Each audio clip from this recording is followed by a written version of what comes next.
Telugu cinema हमेशा से अपनी बड़ी कहानियों और नए प्रयोगों के लिए जाना जाता है। साल 2025 में आई फिल्म मिराई इसका एक और बड़ा उदाहरण है। इस फिल्म के निर्देशक है कार्तिक घटमनेनी और इसमें मुख्य भूमिका निभाई है तेजा सज्जा ने। ये फिल्म सिर्फ एक एक्शन ड्रामा नहीं बल्कि फैंटेसी और मिथोलॉजी का अनोखा मिलन है।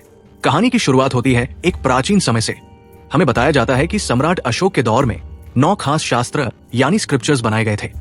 इन शास्त्रों में अमरता का राज छुपा हुआ है। इनकी ताकत इतनी बड़ी है कि अगर ये गलत हाथों में पड़ जाए तो पूरी दुनिया तबाह हो सकती है। इसीलिए अशोक ने इनकी रक्षा का काम योद्धा नामक एक खास जाति को सौंप दिया।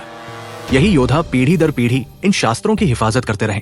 अब कहानी आती है आज के समय पर। यहाँ हम मिलते हैं वेद प्रजापति तेजा सज्जा से। पहली नजर में वेद एक आम नौजवान लगता है, जिद्दी है, मजाकिया है और थोड़ा बचकाना भी। लेकिन धीरे धीरे पता चलता है कि उसकी किस्मत कुछ और ही है। एक दिन उसकी मुलाकात होती है विभा, रितिका नायक से। विभा उसे सच बताती है कि वह कोई साधारण इंसान नहीं है बल्कि उसी योद्धा वंश से जुड़ा हुआ है और अब उसे ही इन 9 शास्त्रों की रक्षा करनी होगी। लेकिन हर नायक की तरह उसका भी एक बड़ा दुश्मन है। यहाँ विलन बनकर आते हैं महावीर लामा, मंचू मनोज। महावीर ब्लैक स्वॉर्ड नाम के एक खतरनाक गिरोह का नेता है। उसका सपना है इन शास्त्रों पर कब्जा कर अमरता पाना और पूरी दुनिया पर राज करना। वो निर्दयी भी है और चतुर भी।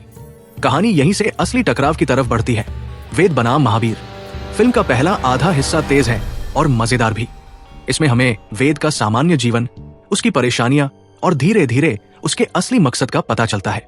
साथ ही महावीर के प्लान्स भी दिखाए जाते हैं कि वो किस हद तक जा सकता है। इस दौरान कुछ शानदार एक्शन सीन्स, रिचुअल्स और छोटी मोटी लड़ाइयां देखने को मिलती है। दर्शकों को लगातार ये एहसास दिलाया जाता है कि आगे कुछ बहुत बड़ा होने वाला है। इस फिल्म की सबसे बड़ी खासियत है इसका वर्ल्ड बिल्डिंग। निर्देशक ने एक ऐसी दुनिया बनाई है जिसमें हमारी भारतीय पौराणिकता भी है और आधुनिक एनिमे स्टाइल भी। कहीं मंदिर और गुफाएं हैं तो कहीं रंगीन विजुअल इफेक्ट्स और स्टाइलाइज्ड फाइट्स। ये मेल हर किसी को पसंद नहीं आएगा, लेकिन इसमें एक नई ताजगी जरूर है। खासकर तेलुगु सिनेमा के लिए ये एक बड़ा प्रयोग है। अब बात करते हैं परफॉर्मेंसेस की। तेजा सज्जा इस फिल्म की जान है। उन्होंने एक सामान्य लड़के से लेकर एक जिम्मेदार योद्धा तक का सफर बहुत अच्छे से दिखाया है। उनकी एक्टिंग नेचुरल लगती है।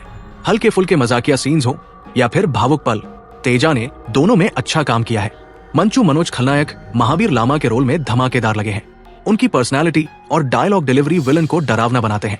वो केवल बुरा दिखने के लिए बुरा नहीं बल्कि अपने मकसद के लिए जुनूनी खलनायक है। यही उन्हें और इंटरेस्टिंग बनाता है। रितिका नायक विभा के किरदार में ठीक लगी, लेकिन उनका रोल और गहराई से लिखा जा सकता था। सपोर्टिंग कास्ट में प्रकाश राज और सुनील ने भी अपना असर छोड़ा। तकनीकी पक्ष पर फिल्म बहुत स्ट्रॉन्ग है। सिनेमाटोग्राफी शानदार है, विजुअल्स ग्रैंड और खूबसूरत लगते हैं। वीएफएक्स कुछ जगहों पर वर्ल्ड क्लास महसूस होते हैं। खासकर लड़ाई के सीन्स और प्राचीन मंदिरों का लुक काफी भव्य है। बैकग्राउंड स्कोर और म्यूजिक भी स्टोरी को एनर्जी देते हैं। बैटल सीन्स में संगीत रोमांच बढ़ाता है और शांत पलों में भावनाएं गहरी करता है। अब थोड़ी कमजोरियों की बात कर लें। फिल्म की लेंथ यानी करीब 169 मिनट काफी लंबी है। पहला हिस्सा तेज है, लेकिन दूसरा आधा कुछ जगहों पर धीमा और खिंचा हुआ लगता है। कई बार लगता है कि फिल्म अपने ही ग्रैंड्योर में फंस गई है। मिथोलॉजिकल एक्सप्लेनेशंस बार बार दोहराए जाते हैं, जिससे दर्शकों का पेशेंस थोड़ा टेस्ट होता है।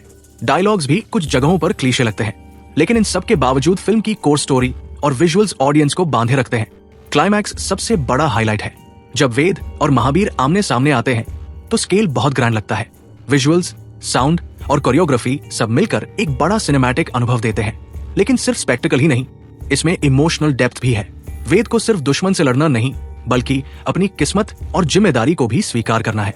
यही मोरल कॉन्फ्लिक्ट क्लाइमैक्स को और भी ताकतवर बनाता है। मिराई सिर्फ एक फैंटेसी एक्शन फिल्म नहीं है, ये पावर और रिस्पॉन्सिबिलिटी पर भी सवाल उठाती है। ये दिखाती है कि बड़ी ताकत हमेशा बड़ा खतरा भी लेकर आती है। फिल्म पूछती है, अगर तुम्हें इतनी शक्ति मिले तो तुम उसका क्या करोगे?